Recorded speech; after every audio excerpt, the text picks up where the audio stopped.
Tak lupa saya ucapkan kepada seluruh peserta yang hadir pada Zoom meeting pada hari ini.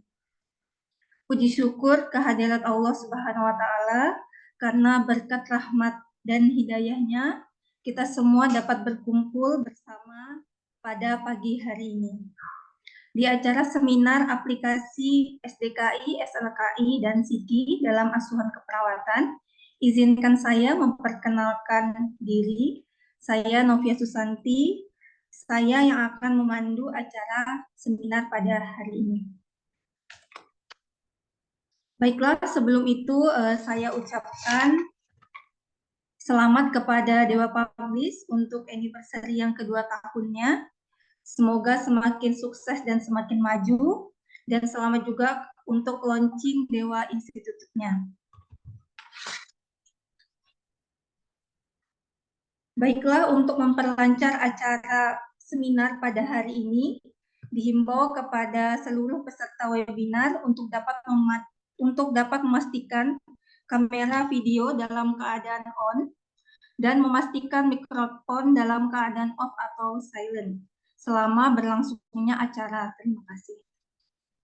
Adapun rundown acara pada pagi hari ini, yang pertama ada pembukaan, yang kedua ada laporan panitia, yang ketiga menyanyikan lagu Indonesia Raya, yang keempat doa menurut kepercayaan masing-masing, yang keempat acara inti, dan yang kelima penutup. Baiklah, untuk mempersingkat waktu, mari kita buka acara seminar pada hari ini dengan pembacaan basmalah.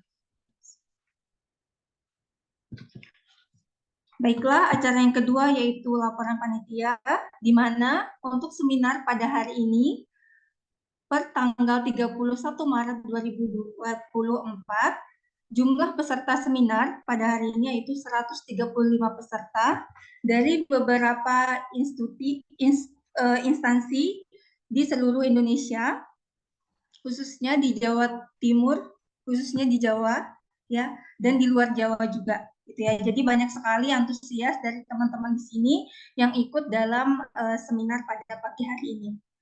Dan selamat kepada teman-teman yang berpuasa juga pada hari ini, gitu ya, tetap semangat untuk menuntut ilmu, gitu ya, dan semoga menjadi ladang pahala bagi kita semua. Baik, untuk yang ketiga yaitu menyanyikan lagu Indonesia Raya. Hadirin dimohon untuk tetap menyalakan on kamera.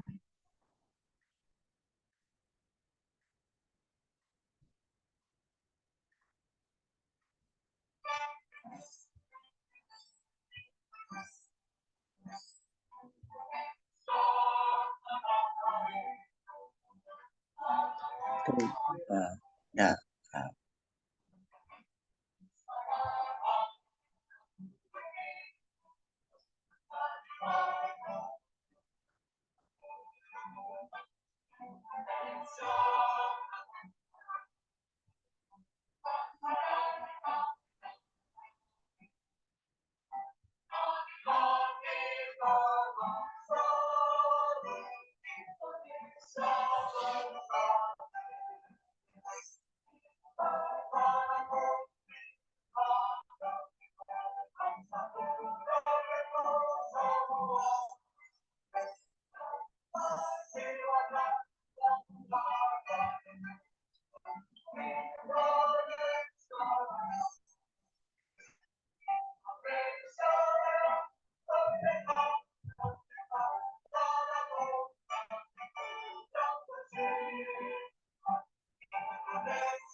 Baiklah, untuk acara selanjutnya yaitu doa menurut kepercayaan masing-masing kepada seluruh peserta dan pembicara. Mari untuk menundukkan kepala sejenak untuk kita berdoa agar acara seminar pada hari ini diberikan kelancaran. Berdoa dimulai.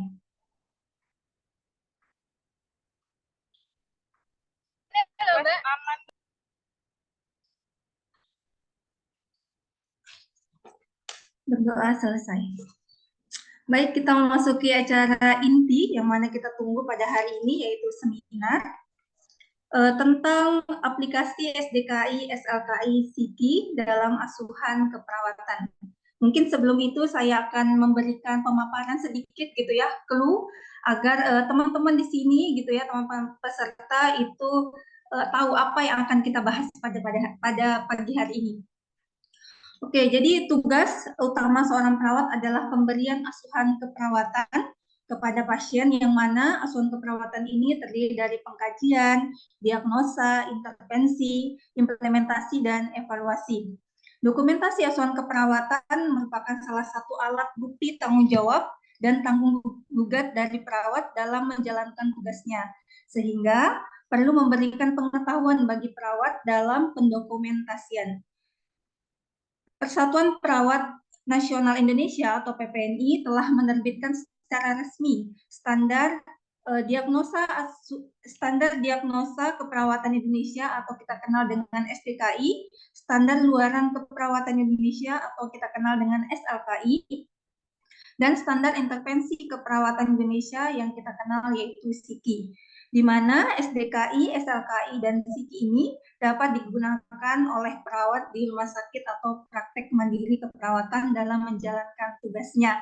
Baiklah, untuk kita mempersingkat waktu, mari kita sambut narasumber kita yang pertama, yaitu Ibu Tiara Fatma Pratiwi, Eskep Nurse MTRK.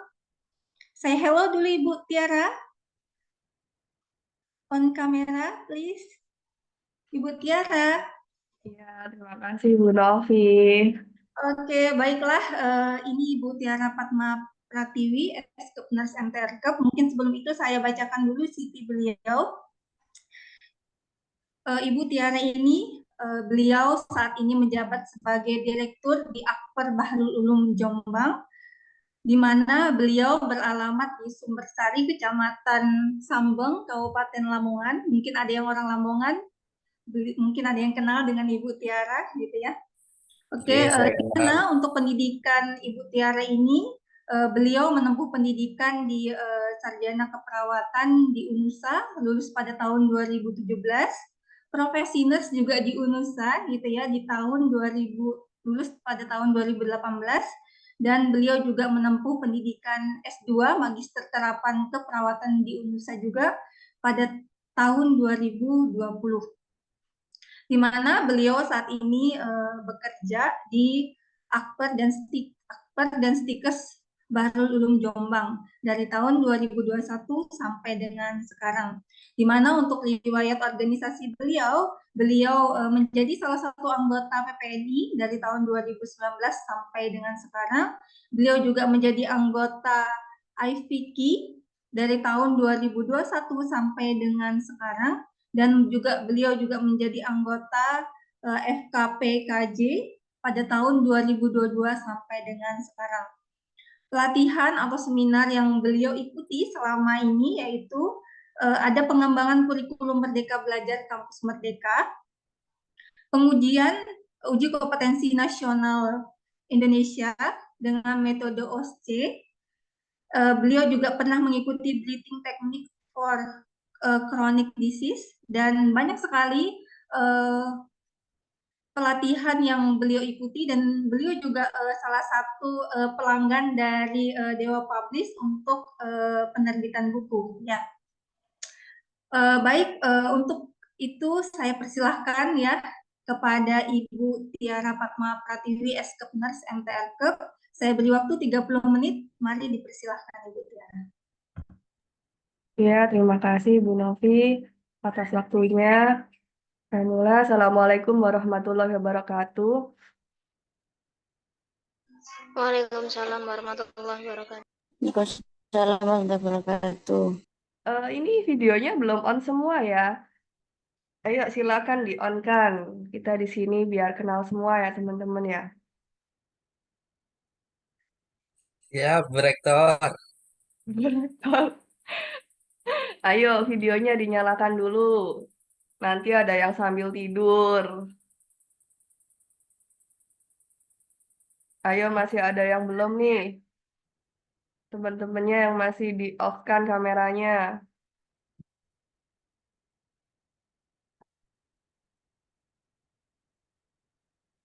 Ayo ada yang masih belum?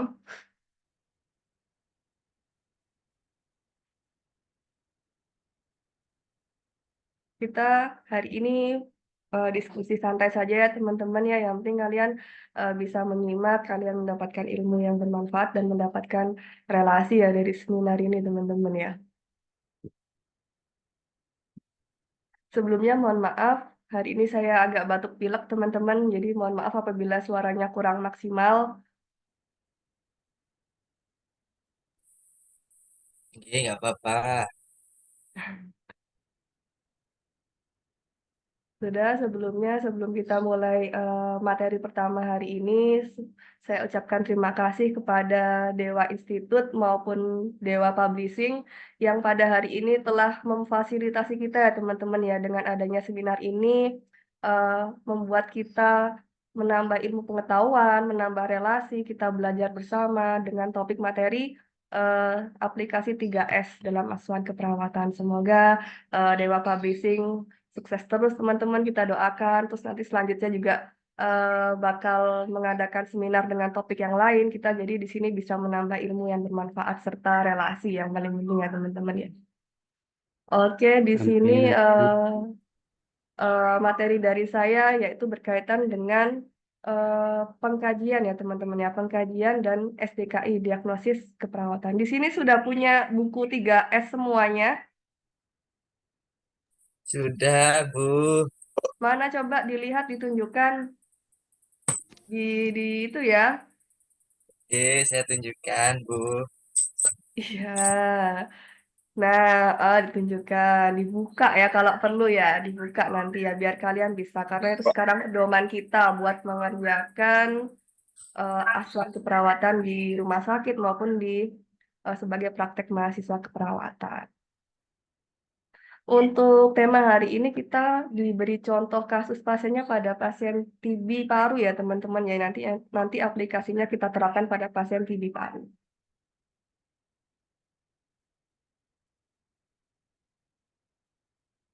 Sudah terlihat semua teman-teman PPT dari saya? Sudah, Bu. Sudah, Bu. Nah, Sudah, Bu. nah ini ya teman-teman Sudah, ya. Bu.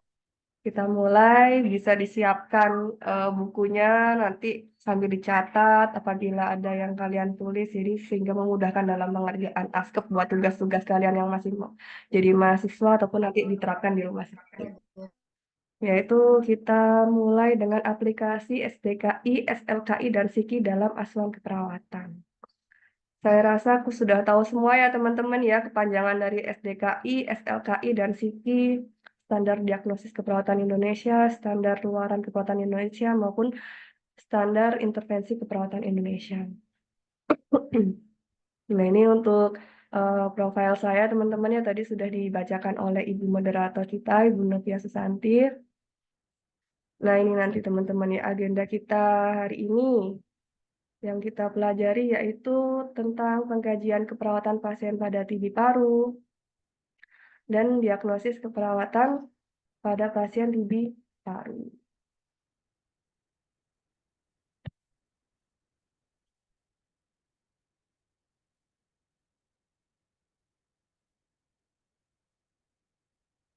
Bentar, teman-teman.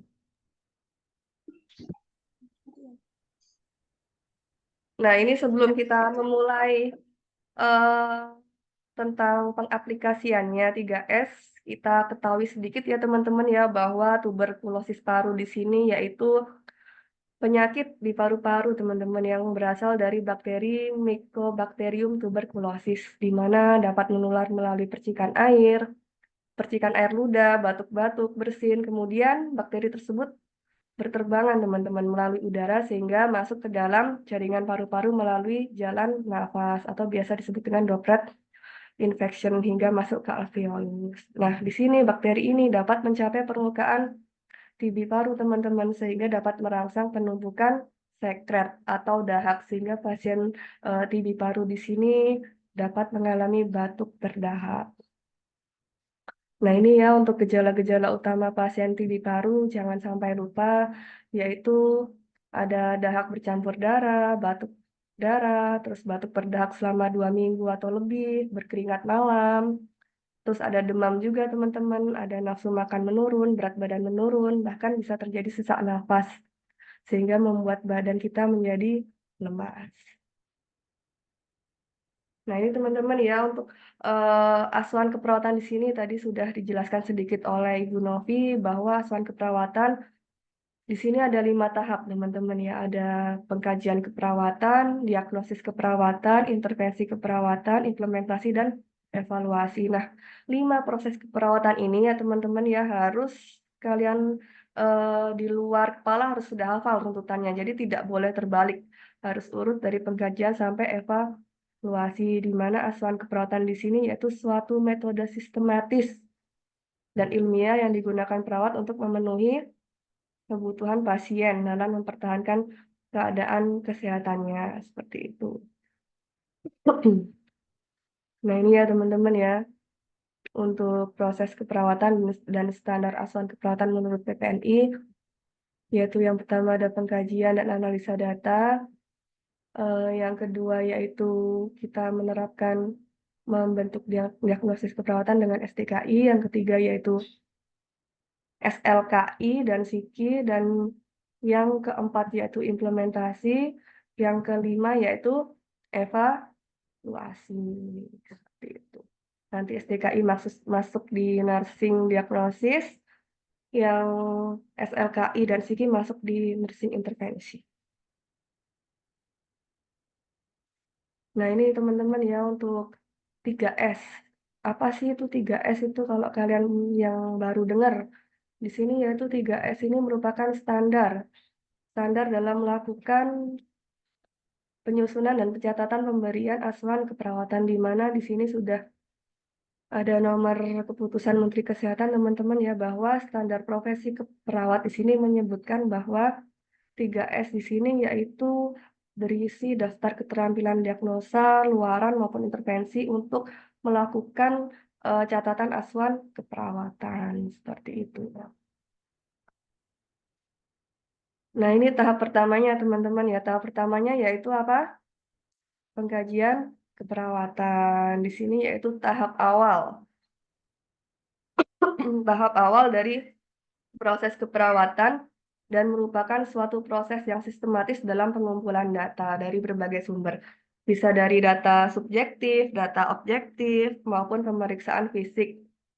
Itu kita harus benar-benar mengkaji pasien ya teman-temannya secara lengkap karena untuk menentukan diagnosis keperawatan apa yang kita ambil nanti. Seperti itu. Nah, ini teman-teman ya. Untuk diagnosis keperawatan. Untuk diagnosis keperawatan sendiri di sini yaitu langkah kedua dari proses keperawatan yang menggambarkan penilaian klinis pasien dengan pernyataan yang jelas, singkat, dan pasti tentang masalah pasien. Masalah pasien yang nyata yang sedang dialami serta penyebabnya apa dan dapat dipecahkan melalui tindakan keperawatan atau biasa disebut dengan intervensi keperawatan. Nah, ini teman-teman biasa yang ditulis oleh komponen yang ditulis pada diagnosis keperawatan aktual yang nyata yang terjadi pada pasiennya itu ada PES. Jangan lupa ya, ada problem, etiologi, dan simptom. Masalahnya apa, etiologinya apa, dan tanda dan gejalanya itu apa. Nah, ini teman-teman ya, untuk menentukan diagnosis keperawatan di sini, yaitu kita menggunakan SDKI. Di sini yaitu standar diagnosis keperawatan ini sudah dikembangkan oleh PPNI, teman-teman ya, yang merupakan gabungan dari diagnosis keperawatan berdasarkan Nanda. Dulu sebelum adanya 3S ini, teman-teman menggunakan Nanda, menggunakan ICNP ini, dan Carpenito di sini. Jadi sudah di-mix, digabungkan menjadi dengan buku SDKI. Di buku SDKI ini, teman-teman, ada 149 diagnosa, sesuai dengan buku Nanda 2015 sampai 2017 ini. Sudah disesuaikan.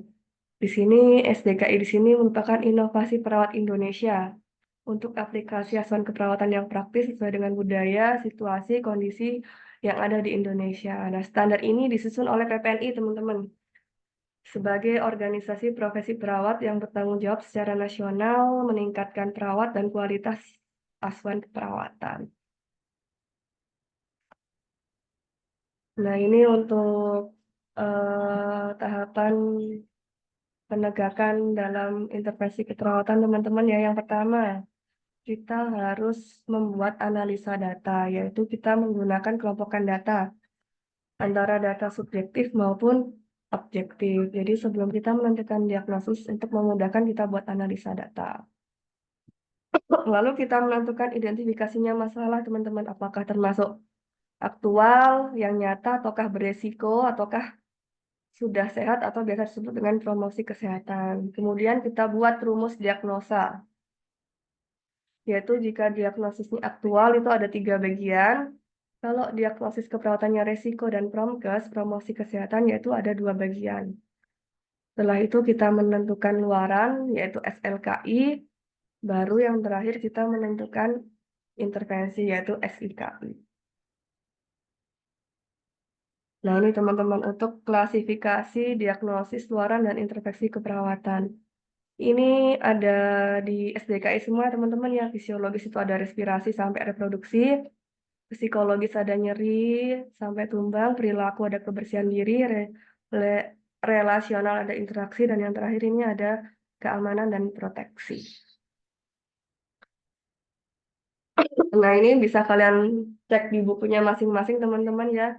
Sudah ada kategorinya masing-masing. Jika fisiologis di sini subkategorinya ada respirasi, ada sirkulasi, ada nutrisi, terus ada eliminasi, ada aktivitas, dan istirahat. Terus juga ada neurosensori, ada reproduksi. Nah,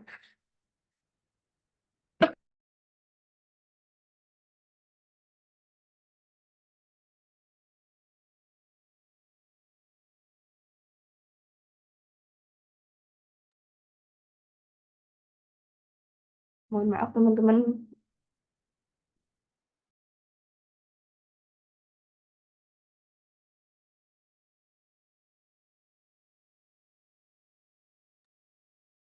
Kita lanjut untuk kategori yang kedua, ada psikologis, ada subkategorinya, ada semua ya. Di STKI bisa kalian cek.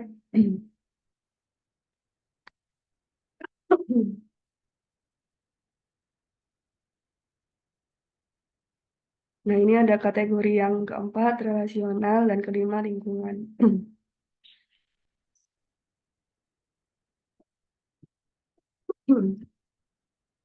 Nah, ini teman-teman, untuk jenis diagnosis keperawatan. Diagnosis keperawatan di sini ada pernyataan negatif maupun positif, teman-teman ya. Untuk negatif di sini terbagi menjadi 2, yaitu aktual dan risiko. Dan yang positif di sini yaitu promosi kesehatan. Ini semua ada di STKI, teman-teman bisa kalian cek di bagian depan penjelasannya. Untuk aktual di sini yaitu dia tuh diagnosisnya bersifat nyata yang dialami oleh pasien. Tanda dan gejalanya, etiologinya, dan resikonya, faktor resiko. Untuk yang promosi kesehatan di sini yaitu ada tanda dan gejala, mayor dan minor. Dia itu tidak ada etiologinya ya teman-teman kalau untuk promosi kesehatan. Nah, ini untuk komponen diagnosis keperawatannya teman-teman ya. Diagnosis keperawatan di sini yaitu ada masalah. Jadi kan untuk di SDK ini kan ada deskriptor maupun fokus diagnostik.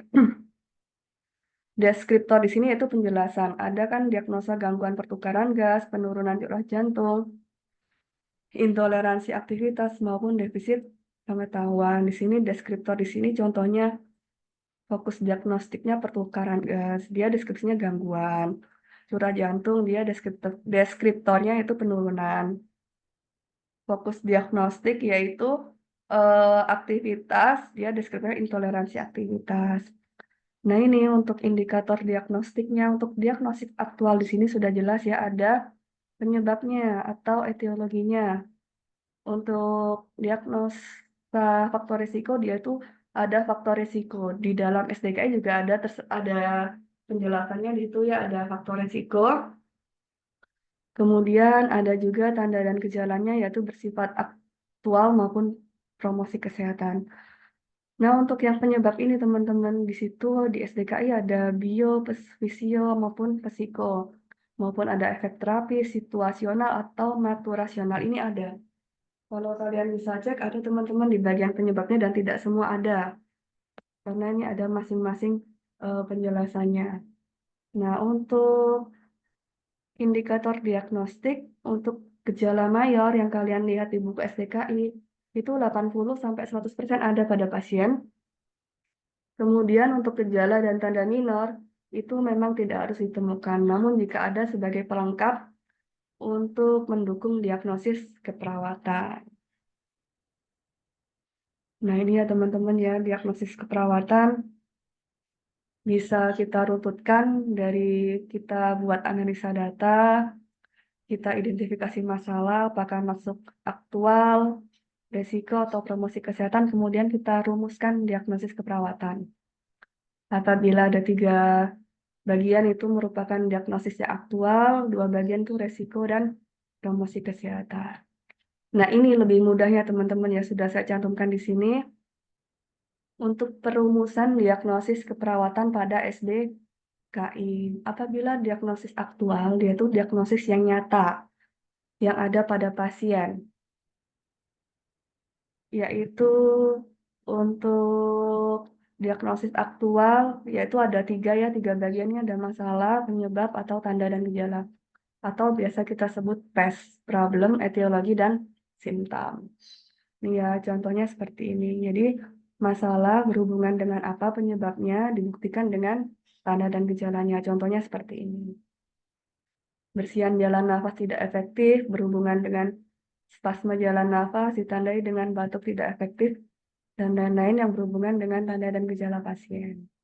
Namun, kalau kita menemukan diagnosis yang resiko maupun diagnosis yang promkes, itu hanya 2 bagian teman-teman penulisannya ya. Yaitu ada masalah dan faktor resiko. Untuk diagnosis resiko, yaitu masalah dibuktikan dengan resiko, contohnya ini. Contohnya resiko aspirasi dibuktikan dengan tingkat kesadaran yang menurun. Ini kan contoh penulisan diagnosis resiko. Kemudian untuk contoh penulisan diagnosis promosi kesehatan, ada masalah dan tanda gejala rumusnya.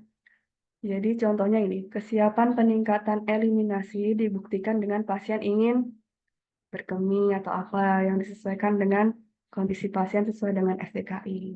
Jadi jelas berbeda ya teman-teman ya untuk penulisan 3 bagian pada diagnosis aktual, 2 bagian pada penulisan diagnosis risiko maupun promosi kesehatan.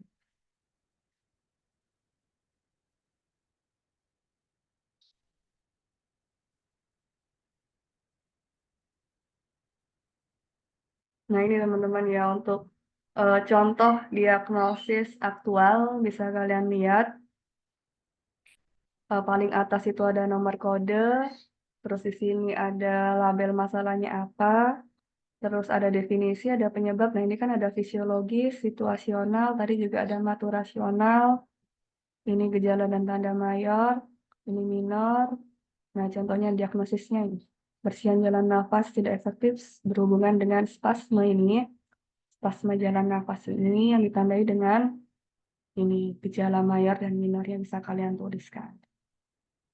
Ini untuk contoh diagnosis aktual. Ada 3 bagian ya, jangan lupa ya teman-teman. Nah, ini untuk contoh diagnosis yang resiko. Diagnosis resiko ini diagnosis yang belum terjadi pada pasien. Yang akan terjadi pada pasien kita sebutkan dengan diagnosis resiko. Saya beri contoh ini teman-teman, ada resiko aspirasi. Sama ya, di sini ada nomor kode paling atas. Definisinya, ini faktor risikonya apa, disesuaikan dengan kebutuhan pasien, dan kondisi klinis terkait. Ini kasusnya pada pasien, ia termasuk apa. Jadi contohnya penulisannya yaitu resiko aspirasi. Dibuktikan dengan tingkat kesadaran menurun. Seperti itu untuk contoh penulisan diagnosis keperawatan resiko. Hanya 2 bagian ya kalau untuk diagnosis keperawatan risiko itu. Nah, ini untuk contoh diagnosis yang promosi kesehatan, teman-teman ya, sama, ada nomor kodenya paling atas, terus ada definisi. Nah, hanya saja untuk diagnosis yang promkes seperti kesiapan peningkatan eliminasi urin atau lain-lainnya, nanti kalian bisa cek di SDKI di sini ya untuk diagnosis promkes. Selain untuk kesiapan peningkatan eliminasi urin, ada kesiapan peningkatan konsep diri, kesiapan peningkatan coping keluarga. Itu juga masuk contoh diagnosis promkes. Dia tidak ada penyebabnya teman-teman ya di SDKI-nya, hanya langsung ada gejala tanda mayor dan minor. Contohnya penulisannya seperti ini, kesiapan peningkatan eliminasi. Dibuktikan dengan pasien ingin meningkatkan eliminasi urin, disesuaikan dengan yang ada di SDKI ini.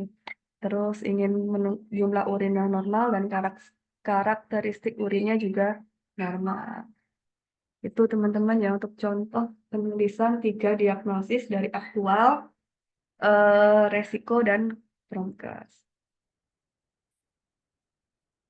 Nah, ini kita sudah masuk contoh kasus aplikasinya teman-teman ya. Dari 3S tadi, ini saya beri contoh kasus yang ringan sekali pada pasien TB. Tapi tidak semua pasien TB mengalami seperti ini karena masing-masing pasien responnya berbeda-beda. Dan juga ada yang komplikasi, memiliki penyakit penyerta yang lain tuh beda-beda. Ini saya ambil kasus contoh yang simple.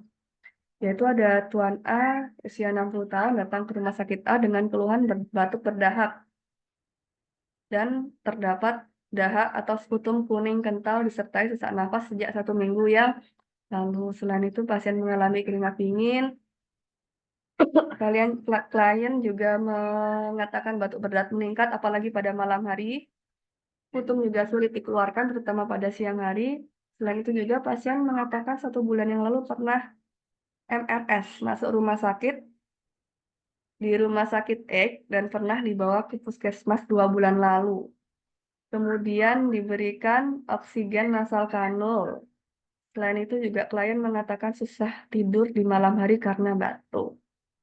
Tanda-tanda vitalnya ada tekanan darah 160, saturasinya 94, frekuensi napasnya 25 kali per menit, nadi 88, suhu 38,5.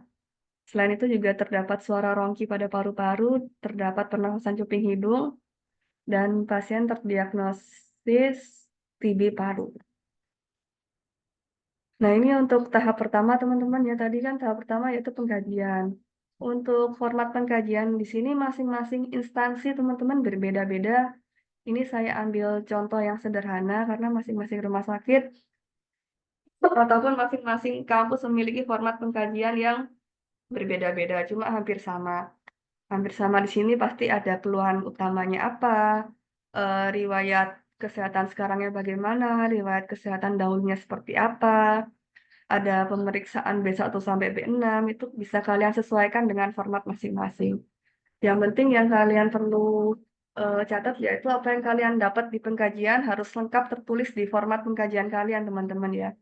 Untuk mendukung pengambilan diagnosis keperawatannya. Jadi apabila pasien keluhannya banyak, berarti tidak menutup kemungkinan diagnosanya juga bakal banyak juga yang kita rumuskan nanti seperti itu. Tapi tidak harus banyak diagnosa, tergantung pasiennya juga. Apabila pasiennya keluhannya misalnya hanya 2, diagnosisnya hanya 2 ya tidak apa-apa. Yang penting kan sesuai data yang apa adanya yang kalian kaji itu. Jangan lupa ketika pengkajian kita tulis lengkap identitasnya. Ini bisa kita dapat dari wawancara teman-teman ya. Dari nama, umur, pendidikan, pekerjaan, seperti itu. Keluhan utama. Keluhan utamanya yaitu kalian tulis saja yang apa yang dikatakan pasien. Keluhan utama yaitu klien mengatakan batuk berdahak. Apabila selain pasien TB paru ya bisa disesuaikan dengan kondisi pasien. Misalkan pasien mengeluh sakit kepala ya sudah keluhan utama kalian tulis klien mengatakan sakit kepala tergantung kondisi masing-masing pasien. Nah, untuk riwayat kesehatan sekarang teman-teman yang perlu kalian ceritakan yaitu riwayat dari sebelum masuk RS sampai masuk RS. Jadi kalian cantumkan di sini. Jadi kalian tahu perjalanan penyakitnya dari pasien sebelum masuk rumah sakit dari di rumah sampai dirawat di rumah sakit. Seperti itu. Nah, ini ya untuk riwayat penyakit ada riwayat penyakit dahulu, keluarga maupun alergi. Riwayat penyakit dahulu bisa kita dapatkan dari wawancara dari pasien maupun keluarga. Bisa kita tanya penyakit penyerta yang lainnya, apakah selain ada TB atau ada hepatitis, asma, itu juga perlu kita kaji. Terus kita juga perlu tahu teman-teman riwayat penyakit keluarga. Apakah ada keluarga yang menderita TB, hepatitis, atau ada penyakit turunan seperti hipertensi maupun diabetes mellitus. Dan riwayat alergi juga perlu kita tanyakan teman-teman ya. Selain kita tanyakan riwayat alergi seperti obat, debu, makanan itu karena penting sekali apalagi obat teman-teman yang untuk melakukan intervensi kita, pengobatan kita. Apabila ada pasien alergi obat kita sudah tahu ketika kita melakukan pengkajian. Kita masukkan di sini. Nah, terus di sini pengkajiannya juga ada perubahan pola kesehatan. Yaitu ada pola aktivitasnya kalian tuliskan sebelum masuk rumah sakit sama saat masuk rumah sakit itu seperti apa. Contoh sebelum masuk rumah sakit di sini, klien mengatakan aktivitasnya tanpa ketergantungan keluarga. Tapi setelah MRS, klien melakukan aktivitasnya dibantu oleh keluarga. Pola istirahat tidur, kalian tulis apa adanya aja yang sesuai dengan pasien katakan ataupun keluarga ya. Misal sebelum MRS pasien jarang tidur siang atau tidur malamnya hanya 4 jam, 5 jam, seperti itu. Terus saat MRS kalian tuliskan apa adanya, misal ketika MRS tidur siang hanya bisa 1 jam, terus tidur tidak nyaman karena adanya batuk, tidur malam hanya 4 jam, seperti itu. Terus juga ada pola nutrisi, pola cairan, dan pola oksigen. Nah, sini kalian bisa tuliskan sebelum MRS-nya seperti apa, pola nutrisinya, MRS-nya seperti apa, terus pola cairannya, minumnya seperti apa sebelum masuk rumah sakit maupun saat masuk rumah sakit. Terus pola oksigenasinya sebelum MRS, pasien mengatakan sesak nafas bisa kalian tuliskan. Terus saat MRS bisa kalian tuliskan lain mengatakan sesak nafas dan terpaksa oksigen. Ditulis ya jenis oksigennya apa. Terus ada pola eliminasi. Pola eliminasi di sini ada buang air besar, buang air kecil. Kalian tuliskan apa yang kalian dapat dari pengkajian maupun saat sebelum MRS maupun saat MRS. Ada pola kognitif dan persepsi. Itu bisa kalian kaji maupun tidak, tapi kalau memang tidak bisa terkaji, kalian bisa tulis tidak terkaji. Jadi format pengkajiannya itu tidak tertulis kosong gitu teman-teman ya. Jadi selain ditulis script, bisa kalian tuliskan tidak terkaji supaya tidak terlihat kosong. Nah, ini ada pemeriksaan fisik teman-teman ya. Pemeriksaan fisik di sini yaitu dari ada tanda-tanda vital, terus ada dari kepala ya teman-teman, dari kepala yaitu inspeksi, palpasi. Jangan lupa ya kalau pemeriksaan fisik itu ada IPPA. Inspeksi, palpasi, perkusi, dan auskultasi. Jadi untuk inspeksi itu kalian lihat apa ada gangguan di daerah kepalanya seperti itu. Itu inspeksi dengan cara melihat. Palpasi. Palpasi itu dengan meraba atau memegang teman-teman ya. Terus perkusi. Perkusi itu dengan mengetuk. Dan yang terakhir yaitu auskul. dengan cara mendengar. Itu jangan sampai lupa. Itu juga harus di luar kepala, teman-teman ya. Ini untuk keadaan umumnya dituliskan saja lemak, kesadarannya kompos mentris, GCS-nya 456. Kalau pasiennya koma ya ditulis saja apa adanya. DTP-nya dituliskan secara lengkap, kepalanya dikaji dengan baik teman-temannya dari inspeksi dan palpasi, bentuk kepala, kulit kepala, warna rambut. Terus juga palpasi, kita raba apakah ada benjolan. Jika tidak ada benjolan, tulis saja tidak ada benjolan, tidak ada nyeri tekan. Jadi untuk pengkajian ini bisa kalian baca secara seksama format pengkajian yang kalian punya masing-masing, sehingga bisa mengisi secara maksimal. Terus wajah, kita inspeksi bentuk matanya, terus skleranya, pupilnya, konjungtivanya, apakah anemis, itu perlu kalian kaji juga. Terus hidung, kita bisa lihat inspeksi dan palpasi. Ini karena hidung kan hanya inspeksi dan palpasi ya, tidak mungkin kita perkusi hidung maupun auskultasi, jadi cukup inspeksi dan palpasi. Kita lihat bentuk hidungnya, kita lihat apakah ada polip, apakah terpasang alat bantu nafas, diisi secara lengkap. Kita palpasi hidungnya, kita raba teman-teman ya apakah ada nyeri tekan. Jika tidak ada nyeri tekan bisa tulis tidak ada nyeri tekan. Begitupun juga dengan telinga. Bisa kita lihat bentuknya, kita lihat lesinya apakah ada luka, kita lihat serumennya apakah ada kotorannya, seperti itu. Ini pengisiannya dan palpasinya. Kita raba teman-teman ya apakah ada massa di dalam telinga, apakah ada nyeri tekan, itu perlu kita kaji. Apabila tidak ada ya kita tulis aja tidak ada massa atau tidak ada nyeri tekan. Terus mulut teman-teman ya. Mulut di sini eh, ada inspeksi, ada kita lihat bentuknya seperti apa, terus juga leher ini ada inspeksi, dada juga ada inspeksi, palpasi, perkusi, auskultasi. Kita lihat bentuk dadanya teman-teman apakah simetris, terus retraksi dadanya, apakah ada penarikan dadanya, karena kan kalau pasien sesak nafas dia tuh dadanya condong ikut tertarik ya ketika nafas. Di sini Bu Tiara, waktunya tinggal 2 menit lagi. Wah, cepat sekali ya Bu Novi ya, Ya, perasaan baru 1 betul. menit. 2 Ya, menit sudah lagi ya lagi. Ibu Tiara. Oh ya, terima kasih Bu Novi. Ini ada juga jantung, ada abdomen, ada genitalia, sama apabila tidak terkaji, tulis saja tidak terkaji ya teman-teman ya. Pemeriksaan fisik ekstremitas atas dan bawah, jangan lupa ada pergerakan sendinya bagaimana, apakah ada edem, seperti itu. Ini untuk hasil pemeriksaan diagnostik teman-teman, jadi hasil pemeriksaan lab. Yang sudah kalian dapatkan dari petugas lab bisa kalian cantumkan di format pengkajian kalian. Untuk pasien TB itu terdapat BTA ya, BTA itu bakteri tahan asam. Dia itu positif semuanya. Jadi sewaktu BTA sewaktu itu, jadi pasien dengan TB datang ke RS itu langsung dilakukan pemeriksaan dahak. Itu namanya BTA sewaktu. Kemudian paginya kita lakukan BTA lagi, itu namanya BTA sputum pagi. Jadi ketika dua-duanya positif ini bisa didiagnosis TB paru ditambah dengan pemeriksaan torak di paru-paru ya, terdapat adanya lesi di paru-paru. Ini ya untuk pemeriksaan torak anterior posteriornya. Terus jika ada penata laksaan terapi dari dokter bisa kalian cantumkan di format pengkajiannya kalian masing-masing. Nah ini teman-teman ya untuk sebelum perumusan diagnosis keperawatan ada analisa data. Yang saya bilang tadi yaitu kita bentuk seperti ini. Jangan lupa kita bentuk DS dan DO. Kalian cantumkan semua yang kalian dapat. Masalah yang aktualnya apa, yang paling nyata apa.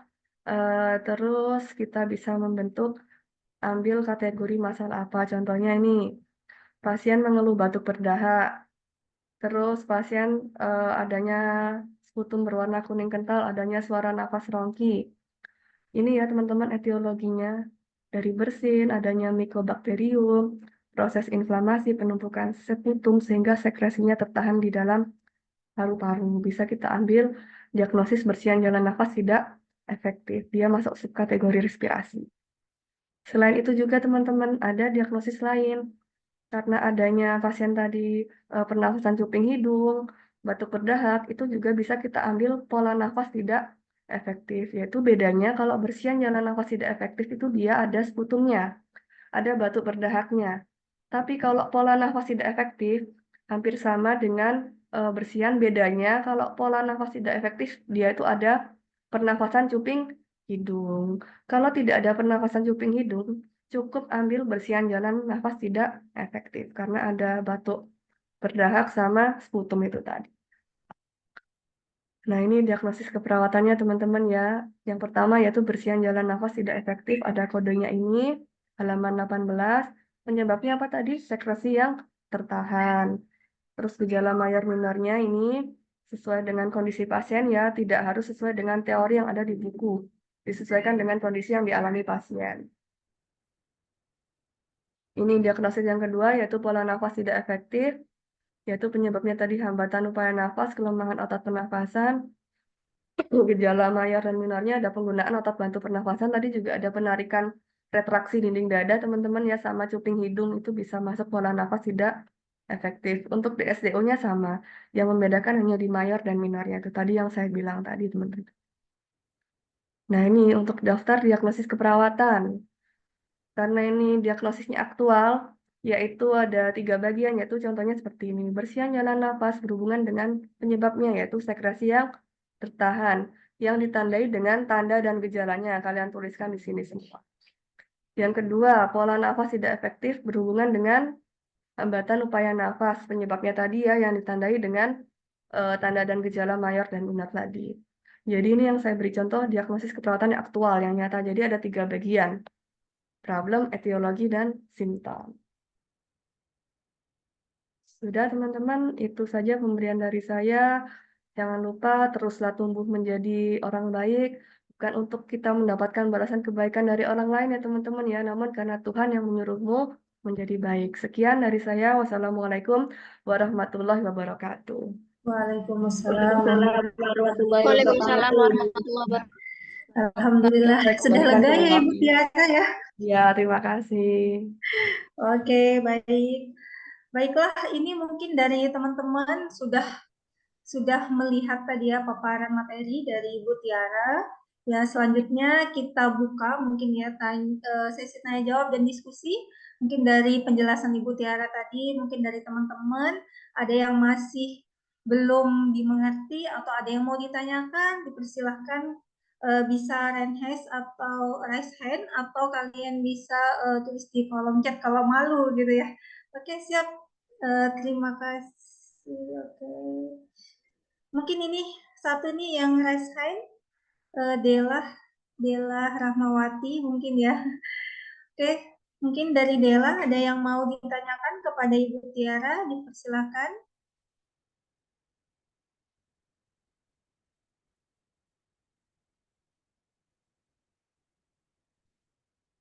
Oke, dipersilahkan Dela.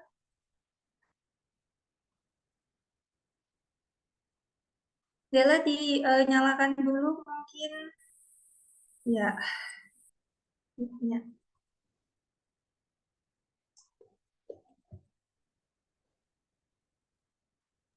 Tidak ada, Bu. Tidak ada. Kenapa jadi raise hand kalau tidak ada pertanyaan ini? Pencet itu Bu Novi si Dela. Pencet raise hand. Nggih. Ayo Dela, kalau mau ada yang mau ditanyakan, mungkin ada penjelasan dari Ibu Tiara yang kurang dimengerti gitu ya, bisa ditanyakan selagi ada pakar SDKI kita hari ini ya. Ya Bapak Mungkin dari teman-teman teman-teman kita yang diskusi lain, bersama. mungkin ada yang mau ditanyakan ini dari teman-teman yang lain.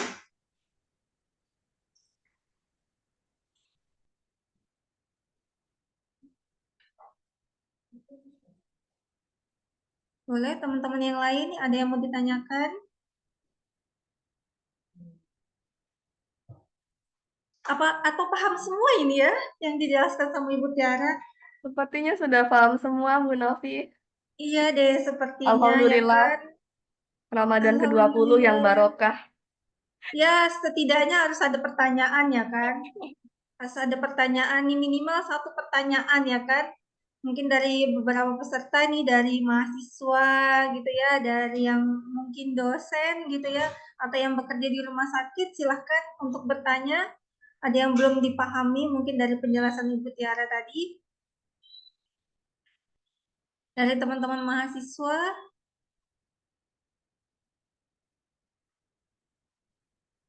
Sepi nih Bu Tiara, sepertinya belum ada yang ingin bertanya ini. Ya Dela mungkin mau bertanya? Silahkan yang mau berdiskusi. Ya minimal 1 lah ya Ibu Tiara, biar tidak sia-sia menjelaskan gitu ya. Istilah payah 30 menit menjelaskan tentang SDKI gitu ya.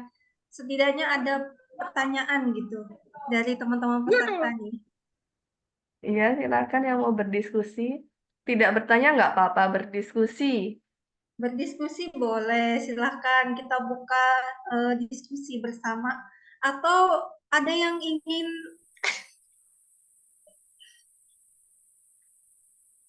Ada yang ingin apa? Assalamualaikum Mbak Tiara. boleh, Waalaikumsalam, Bapak Fahrul, Waalaikumsalam. silahkan. Mau bertanya kah Pak? Oke, izin saya mau bertanya. Boleh dibukain slide yang tadi untuk ideologi itu enggak? Oh Oh, boleh. di on kan dulu tolong Pak Rozi kameranya. Iya Siap, biar gantengnya terlihat Pak. Iya. Bu Direktur ini. Gak usah lah Bu Direktur, Loh, tahu tolong saya kok. dinyalakan dulu Jangan Pak Pak, Rozi. harus terlihat biar Bu Biar saya Tiara tahu orangnya. berbicaranya itu lebih intimate gitu Pak. Lah, gitu kan terlihat ganteng ya Bu Oke Novi ya. boleh, silahkan. Siap. Ya sudah mandi kan ini Pak? Berpuasa Pak? Alhamdulillah puasa. Alhamdulillah puasa. Ini ladang pahala Pak. Saya silakan Bapak Fahrul untuk bertanya kepada Ibu Tiara. Oke, siap, terima kasih untuk waktunya. Perkenalkan nama saya Fahrul Rozi. Iya Pak Rozi. Oke, siap. Sebelumnya mohon izin bertanya Mbak Tiara. Tadi untuk yang penataan untuk etiologi itu dari data pengkajian atau data yang sesuai pengkajian yang boleh dibukain dulu enggak yang slide yang tadi yang etiologi. Sebentar Pak Rozi.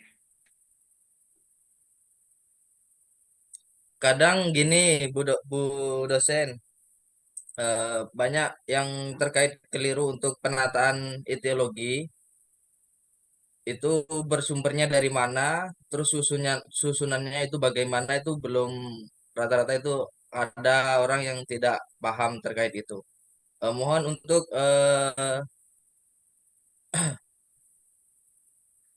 dijelasin Oke. beberapa tekniknya untuk menentukan cara mengambil etiologi tersebut itu dari mana, dan nanti sehingga menentukan diagnosa itu sesuai dengan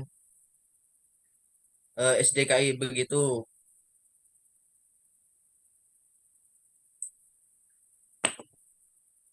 Oke, baik Ibu Tiara bagaimana?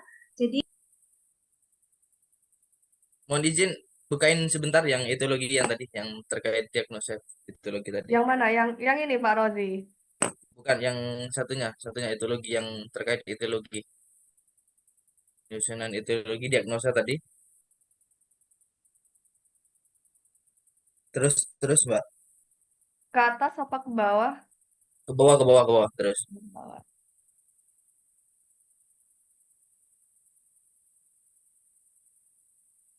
Oke. Terus.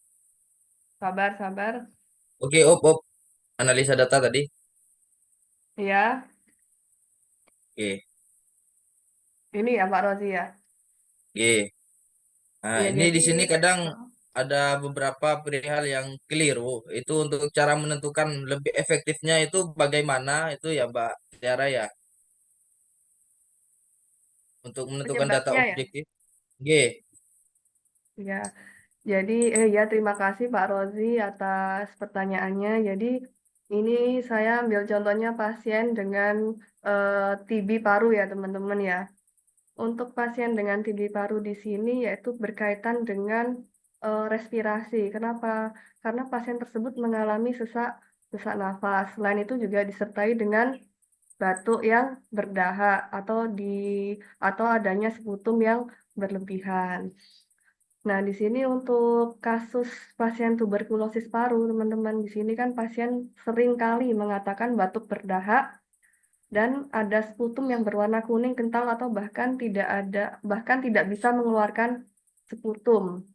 Nah, di sini setelah kita dapat datanya, pengkajian ini cocok masuk ke subkategori respirasi di sini ya, yaitu bersihan jalan nafas tidak efektif. Di sini kan kita lihat dulu teman-teman definisinya, yaitu ketidakmampuan membersihkan sekret atau penyempitan jalan nafas untuk mempertahankan jalan nafas tetap paten. Ini penyebabnya ada banyak ya teman-teman ya, ada fisiologis maupun situasional.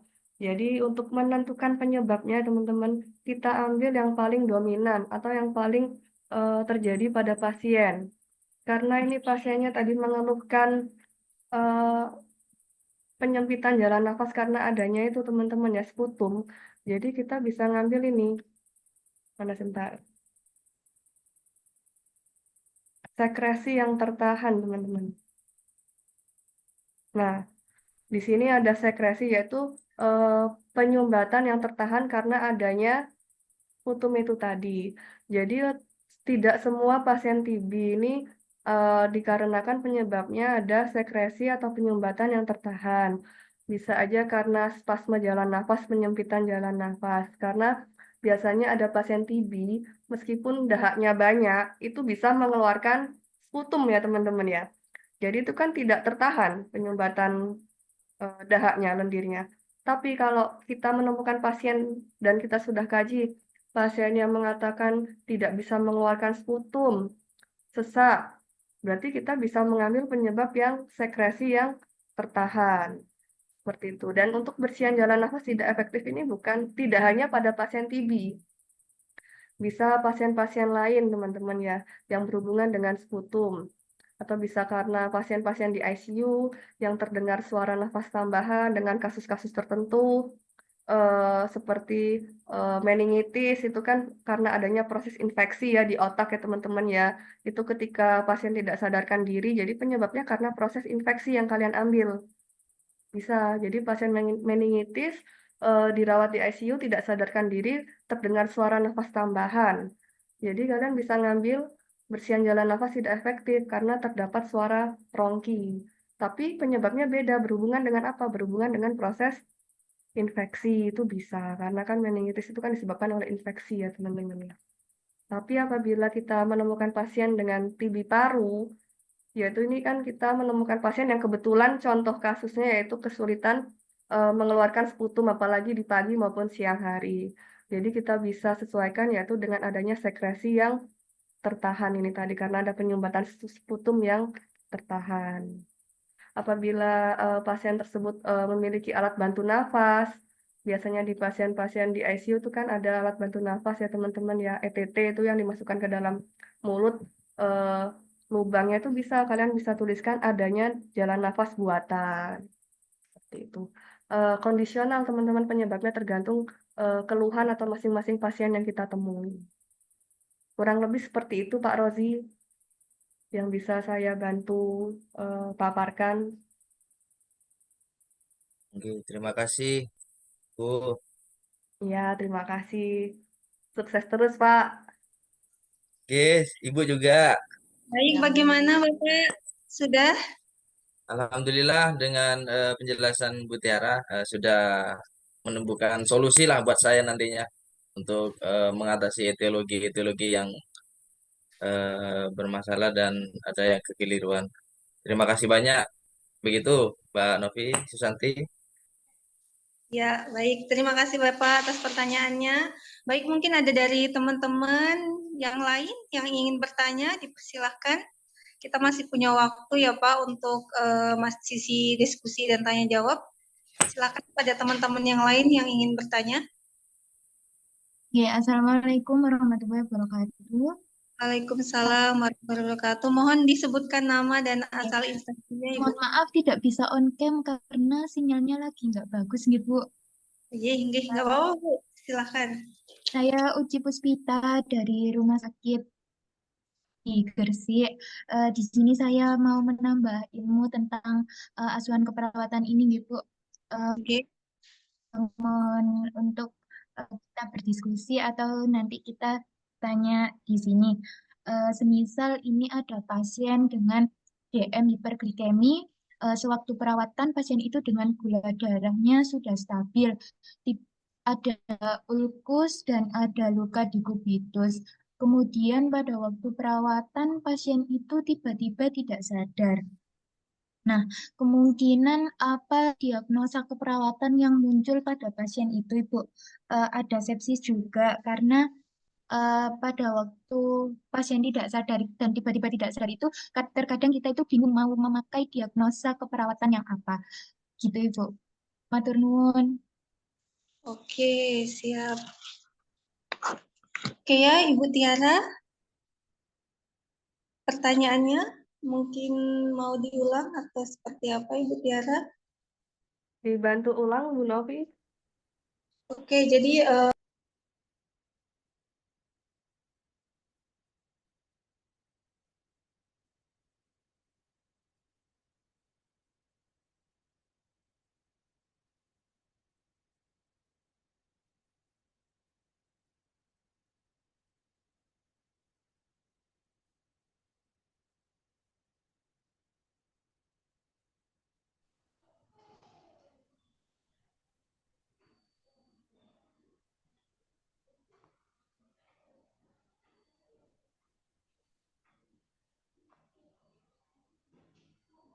Bu Novi.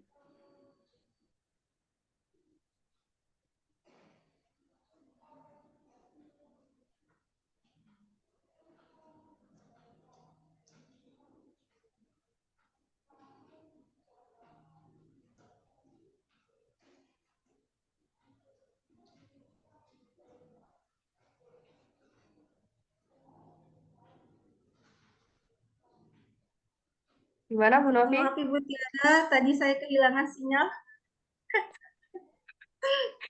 Mohon maaf ya Ibu Tiara. Jadi tadi Ibu Puspita menanyakan soal DM ya kan?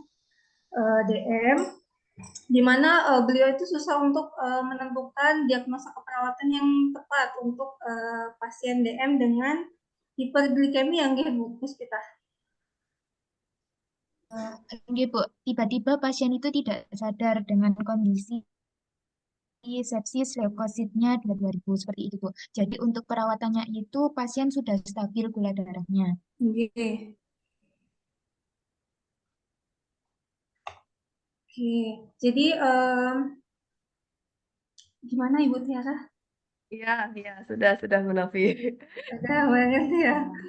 Terima kasih Mbak Uci ini tadi ya. Dari mana tadi Mbak Uci? Dari Rumah Sakit Mahabharata di Gresik, Bu. Oh, rumah sakit di Gresik. Di ruang rawat apa bekerjanya Mbak Uci? Saya di perawat manajemen, Ibu. Oh, perawat manajemen. Ya, terima kasih Mbak Uci untuk pertanyaannya. Jadi ini yang saya tangkap dari pertanyaannya Mbak Uci, ada pasien DM, GDA-nya sudah stabil, tapi tiba-tiba pasien tidak sadarkan diri ya Mbak Uci ya. Itu Oke, betul. diagnosa apa yang perlu kita ambil? Seperti itu ya Mbak Uci. Oke. Ya, jadi apabila ada pasien diabetes mellitus, biasanya dengan keluhan mudah lapar, mudah haus, sering buang air kecil, letih, lesu itu bisa kita ambil ketidakstabilan kadar glukosa darah ya teman-teman ya. Tetapi apabila GDA-nya sudah stabil, tetapi tiba-tiba pasien tidak sadarkan diri, nah itu bisa kita ambil diagnosa ini teman-teman yang berhubungan dengan subkategori sirkulasi. Yaitu bisa kalian buka jika kalian bawa buku SDKI, yaitu di halaman 37 teman-teman dan Mbak Uci. Bisa kita ambil perfusi perifer tidak efektif. Kenapa kita ngambilnya itu teman-teman? Karena kan meskipun pasien tersebut GDA-nya sudah stabil, tetapi pasien tersebut kan memiliki riwayat diabetes mellitus. Jadi kenapa kita bisa ngambil perfusi perifer tidak efektif? Nah, di sini dia itu penurunan sirkulasi darah pada kapiler yang dapat mengganggu metabolisme tubuh pasien. Jadi penyebabnya di sini sudah bisa kita lihat ada hiperglikemi ya teman-teman, ada peningkatan tekanan darah, terus juga ada kekurangan volume darah, dan terutama kondisi klinis terkaitnya ya cocok sekali dengan pasiennya Mbak Uci tadi yaitu diabetes mellitus. Jadi bisa kita ambil perfusi perifer tidak efektif ya Mbak Uci ya. Jadi gejala mayarnya tidak tersedia karena apa ya? Karena pasiennya tidak sadarkan diri, jadi tidak bisa kita kaji. Tetapi biasanya gejala mayar yang objektifnya bisa kita lihat nadi perifernya menurun, akral dingin, apalagi pasiennya sepsis ya, terus turgor kulitnya menurun, warna kulitnya juga pucat, seperti itu. Bahkan juga gejala minornya apabila tiba-tiba tidak sadarkan diri dan adanya komplikasi bisa terjadi seperti itu. Jadi bisa kita ambil, bisa kita kaji, diagnosa keperawatan yaitu perfusi perifer tidak efektif apabila pasien tidak sadarkan diri. Dan itu berhubungan dengan tetap diabetes mellitus. Itu Mbak Uci bisa ambil perfusi perifer tidak efektif, nanti bisa didominankan dengan SLKI-nya maupun SIKI-nya untuk tindakan keperawatannya. Iya, baik Ibu matur nuwun.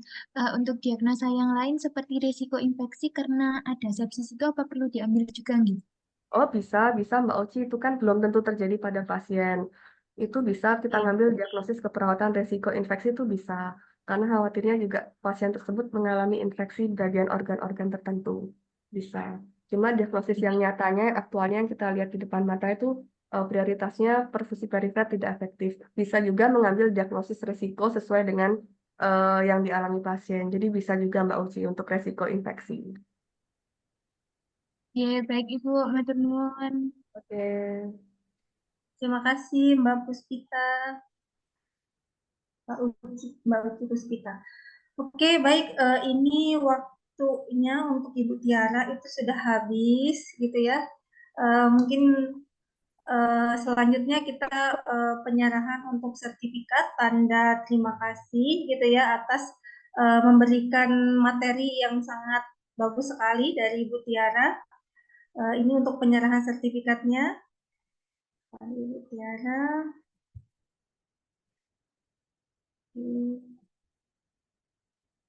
Ya. Oke. Ini sertifikat pembicara untuk Ibu Tiara Fatma Pratiwi, Eskep Nurse and Perkep yang sudah memberikan sumbangsih dalam ilmu gitu ya, khususnya STKI ya untuk diagnosa keperawatannya. Terima kasih Ibu Tiara.